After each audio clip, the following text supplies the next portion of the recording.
Good day. I am John Cachola, Sales Executive here at Mitsubishi Peak Motors Abad Santos.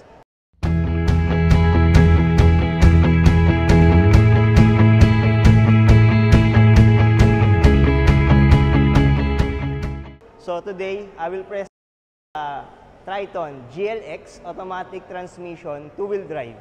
So ito po yung kanyang bagong design na front fascia. So mas robust siya compared dun sa ating predecessor na Strada. Ang kanyang overall width ay 1,865 mm. So masasabi niyo po na siya ay GLX variant dahil ang kanyang dynamic shield ay body color. Then dito po sa kanyang grille ay material black ang kanyang pagka-finish. Compared sa GLS na chrome and sa ating Athlete ay black, piano black finish. Then sa kanyang headlight and DRL at ating fog lamps, naka halogen headlamps tayo, halogen DRL and bulb type na ating fog lamps. Then pagdating naman sa ating gilid, overall length po ng ating Triton is 5,320 mm. Then overall ng kanyang gulong is ang size po is 18 inches. Then meron po siyang ground clearance na 222 mm.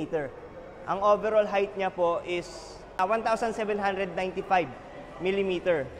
Then sa kanyang side mirrors, equipped na po siya ng integrated na turning signal lamp.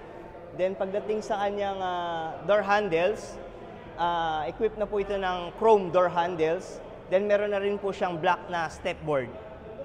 So ito po ang kanyang LED rear combination lamps. Meron po siyang bulb type na rear brake light. Then sa kanyang handles, so naka-chrome door handles tayo. Ang bago po sa likod ng ating Triton is yung meron na to siyang keyhole, and at the same time meron po siyang rear camera. Then for the bumper, so meron po tayong silver accent na bumper with stepboard na color black. For the cargo bed, meron po equipped po siya ng ating yung length niya is 1,555 ang length, 1,555 mm. Then ang kanyang width is 1,545. Then ang kanyang height is nasa 525 mm po. So yan po ang kanyang cargo bed. Dito po sa kanyang interior, no? So meron po siyang soft padded na leather sa kanyang door trim with silver accent na door handle. Then nandito po ang kanyang mga power window buttons and yung central lock. Then nandito rin po sa may gilid yung adjustment ng ating side mirrors. Then pagdating sa ating dashboard, so makikita nyo po ang black finish na dashboard with silver accent. Then meron po siyang mga stitches na white na leather. Then pagdating po sa ating steering wheel, so ito po ang kanyang 3-spoke leather wrap steering wheel. Makikita nyo po dito sa ating left side, nandito po ang mga controls sa kanyang meter cluster. Then nandito rin po yung adjustment ng mga volume ng ating infotainment. Then pagdating naman dito sa ating right side, nandito po nakalocate ang ating cruise control. Then pagdating sa ating seat materials, high-grade fabric seats po ang ating material sa ating seats. Then for the air condition, equipped po ang ating Triton ng ating single zone automatic climate control. So makikita nyo po dito ang mga control. So mas malaki po siya, mas madaling mapindot, mas madaling makita. And ang kagandahan nun, syempre, advantage nun is mas iwas po siya sa ating mga accidents. Then pagdating sa ating automatic transmission, equipped po ang ating Triton GLX two-wheel drive automatic transmission ng 6-speed automatic transmission. Then dito sa ating yung base ng ating center console yun, makikita nyo po yung pagka-elegance ng ating center console. Meron siyang black piano finish. Then meron tayong 2 bottle holders po na nandito. Then syempre for relaxation ng ating driver, meron tayong center console armrest. Then for GLX variant, equip po tayo ng 8-inch na infotainment system. Then makikita nyo po dito ang ating mga packets, no? Mga glove box na useful para paglagyan ng ating mga items. Then like dun sa ating center console yun, makikita nyo po na meron din siyang extra storage dito.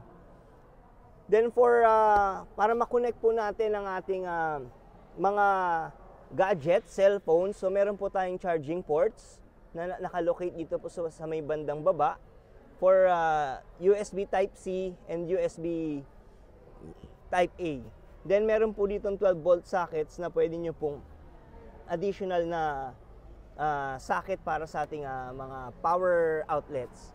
Then pagdating dito, meron po tayong another packet na pwede nyo pong paglagyan ng ating mga gadgets like cellphones, especially kung nag-charge po tayo. Then pagdating sa ating second row, pagdating po dito sa ating second row yun, kasya po ang 3 adult dito sa ating second row. Dahil ito pong ating center console is na-fold. Then equip po yan ng ating mga bottle holders. Kung dalawa lang po ang uupo dito, so mas useful to sa mga long ride na pwede natin paglagyan ng mga bottled water.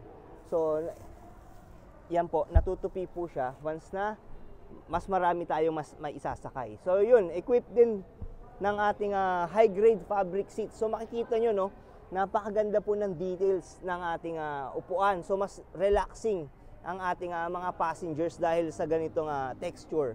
Then sa ating likod ng ating center console, meron pa rin tayong mga charging outlets. So meron tayong USB and Type-C.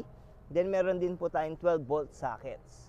So yan po ang features ng ating Mitsubishi Triton GLX 2-wheel drive automatic transmission na red solid. So again, this is Jan Cachola, your sales consultant here at Mitsubishi Peak Motors Abad Santos. Thank you.